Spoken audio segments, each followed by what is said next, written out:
जय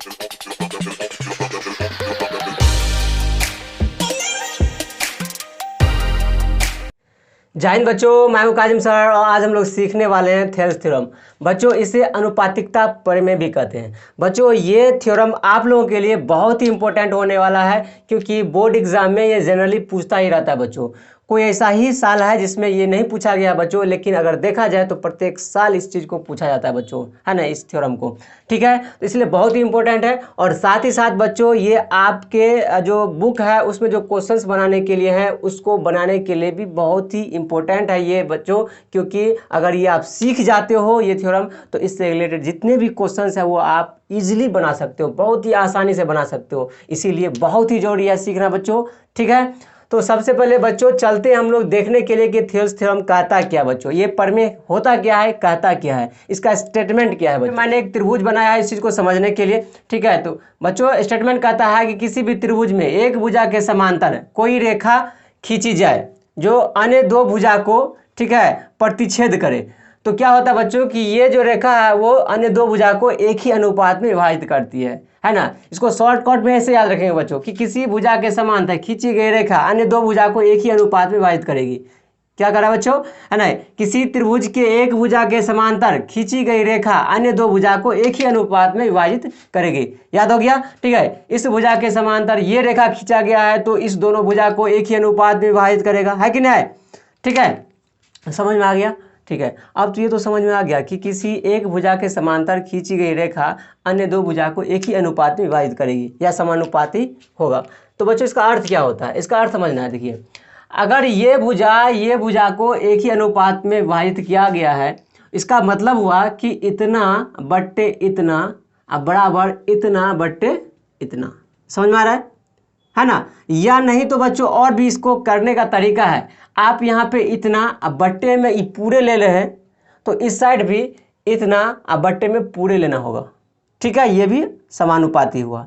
कोई कहता है क्या कि बच्चों कि हम पूरे इतना अब बट्टे इतना, है ना, लेना है, तो यहाँ पे भी इतना अब बट्टे इतना लेना पड़ेगा। समझ में आ रहा है बच्चों। तो ये हो गया अनुपातिक का मतलब। ठीक है, तो चलते हैं अब इसको प्रूफ करने के लिए। कैसे प्रूफ होगा, तो बच्चों सबसे पहले क्या करेंगे, मान लेंगे कि माना कि ये भी एक त्रिभुज है। ठीक है, मान लेंगे कोई भी त्रिभुज है। ठीक है, तो मान लेंगे यहाँ पे लिखते हैं माना कि ए बी सी एक त्रिभुज है। ठीक है, जिसमें क्या दिया है बच्चों, बी सी समांतर, है ना, डी। ठीक है, दिया है। ठीक है बच्चों, ये और ये समांतर दिया हुआ है, समझ में आ गया, है ना। ये एक त्रिभुज मान लिया और इसमें ये समांतर दिया है। तो हमें क्या सिद्ध करना है, ठीक है, तो हमें सिद्ध करना है कि क्या सिद्ध करना है बच्चों, ठीक है, अन्य दो भुजा को एक ही अनुपात में विभाजित करती है। तो इतना बट्टे इतना मतलब एडी बट्टे डी भी।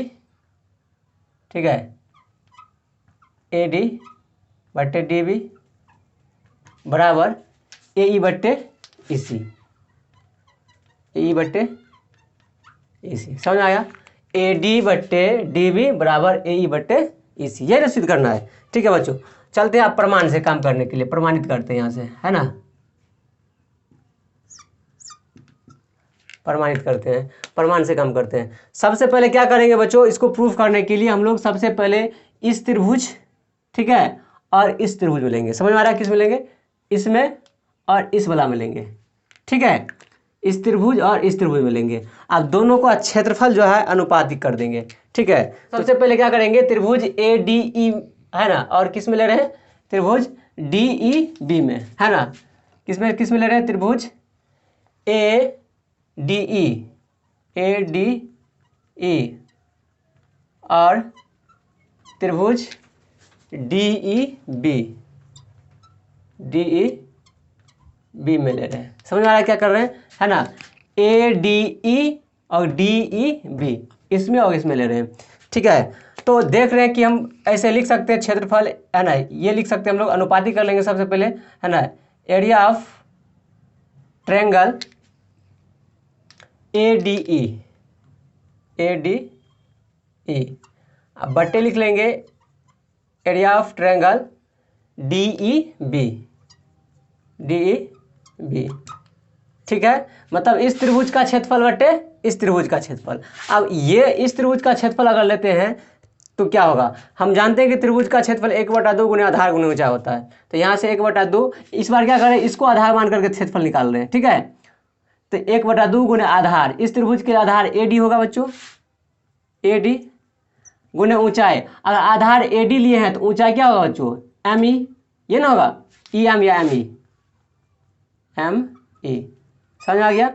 अब इस त्रिभुज का क्षेत्रफल, ये वाला का, इसका क्षेत्रफल क्या होगा, 1/2 गुने आधार गुना चाहिए। तो इसका क्षेत्रफल 1/2 गुने आधार, इस त्रिभुज के लिए आधार अगर ये लेते हैं DB, तो ऊंचाई क्या हो जाएगा इस त्रिभुज के लिए बच्चों, यही होगा, है ना, ME ही होगा, ME ही होगा, समझ आ रहा है ना। क्योंकि इस त्रिभुज के लिए यहाँ पर ऊंचाई क्या होता है बच्चों, शीर्ष से डाला गया लंब। तो इस शीर्ष से ये आधा आ गया था, इस पे लंब यहाँ ऐसे तो नहीं आएगा, सीधे ही जाना पड़ेगा तब ना लंब होगा, ठीक है। यहाँ से देख रहे हैं कि ये कट गया, ठीक है। और हमको जो आया वो क्या आ गया, AD बट्टे DB गुने ऐसा ME कट गया ना, ME कट गया,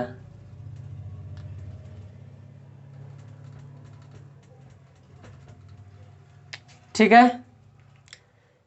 यहाँ से ME कट गया बच्चों। तो क्या करेंगे, यहाँ पे इसको इक्वेशन फर्स्ट मान लिए, समझ में आ रहा। अब क्या करेंगे, फिर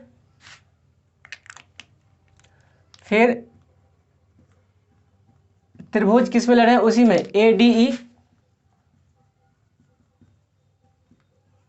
और त्रिभुज इस बार ले रहे हैं DEC में, है ना, DEC में, पहले DEB में लिए थे। तो अब देखिए यहाँ पर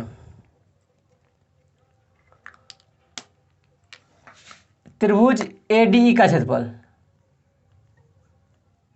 ADE बट्टे एरिया ऑफ त्रिभुज ADE का क्षेत्रफल लिखिए। अब एरिया ऑफ त्रिभुज किसका, DEC का, ठीक है। ये कितना होगा, DEC का, मतलब फिर से इसी का क्षेत्रफल निकालेंगे। अब बट्टा में इस बार इसका क्षेत्रफल लिखेंगे, ठीक है, बट्टा में इस बार इसका क्षेत्रफल लिखेंगे। तो इसका क्षेत्रफल क्या होगा, 1/2 गुने आधार। अब इसको जो क्षेत्रफल निकाल रहे हैं हम, इसको आधार मान करके, ठीक है। तो AE लेंगे, इस बार क्या लेंगे, AE। ऊंचाई, जब आधार ये हो गया तो ऊंचाई क्या होगा बच्चों, ये DN, क्या होगा, DN बट्टे इसका क्षेत्रफल 1/2 गुना आधार इस बार क्या होगा, EC गुने ऊंचाई फिर से DN होगा बच्चों, होगा ना। यहाँ पे है ना, इस त्रिभुज के लिए ये ऊंचाई हो जाएगा, फिर से DN हो जाएगा। तो यहाँ से ये DN कट गया, यहाँ से 1/2 कट गया। ये जो आया हमको कितना आ गया बच्चों, AE बट्टे EC। ये समीकरण सेकंड हो गया। अब समीकरण फर्स्ट और सेकंड को क्या करेंगे, इक्विवेलेंट बराबर करेंगे। अब कहिएगा कैसे, तो देखिए कैसे कर रहे हैं। समीकरण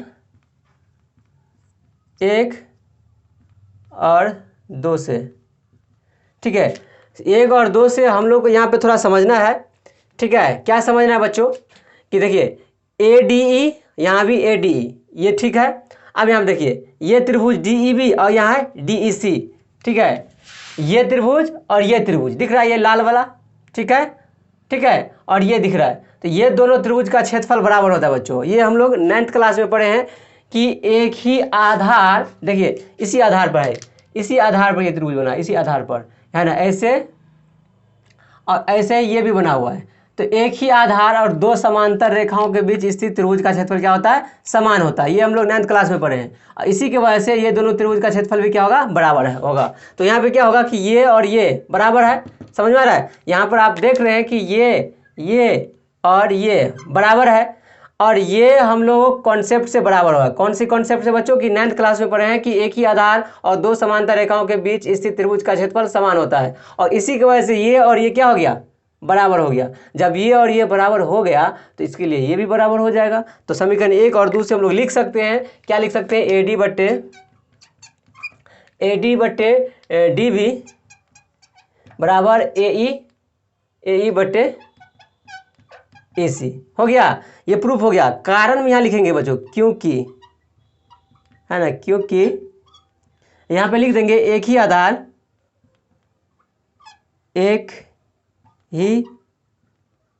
आधार और दो समांतर भुजाओं के बीच स्थित त्रिभुज का क्षेत्रफल क्या होता है, समान होता है ना, समान होता है ना बच्चों। त्रिभुज का क्षेत्रफल समान होता है कब, जब एक ही आधार और दो समांतर भुजाओं के स्थित है कोई त्रिभुज, तो उसका क्षेत्रफल क्या होगा, समान होगा।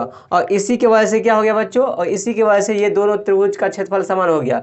मतलब एरिया जो है, एरिया ऑफ ट्रायंगल DEB है ना, DEB ये जो होगा बच्चों किसके, है ना, DEC के बराबर, है ना, एरिया ऑफ ट्रायंगल, है ना, DEC के बराबर हो जाएगा। और ये जो बराबर हो जा गया, इसी के वजह से ये दोनों बराबर हो गया, और इस साइड का बराबर तो इस साइड का भी बराबर हो गया, इसीलिए ये दोनों भी क्या हो गया, बराबर हो गया, और हमको ये प्रूफ हो गया, है ना, ये अब प्रूफ हो गया। समझ में आ गया बच्चों कैसे प्रूफ हुआ है, ठीक है। हमको यही तो प्रूफ करना था, AD बटे DB बराबर AE बटे EC, ठीक है। तो ये मेरा प्रूफ हो गया। तो इस तरह से हम लोग बच्चों थेल्स थ्योरम को सॉल्व करेंगे, प्रूफ करेंगे, ठीक है बच्चों। तो अब मिलते हैं हम लोग नेक्स्ट क्लास में, है ना, थेल्स प्रमेय का विलोम लेकर के, ठीक है बच्चों। Thank you so much.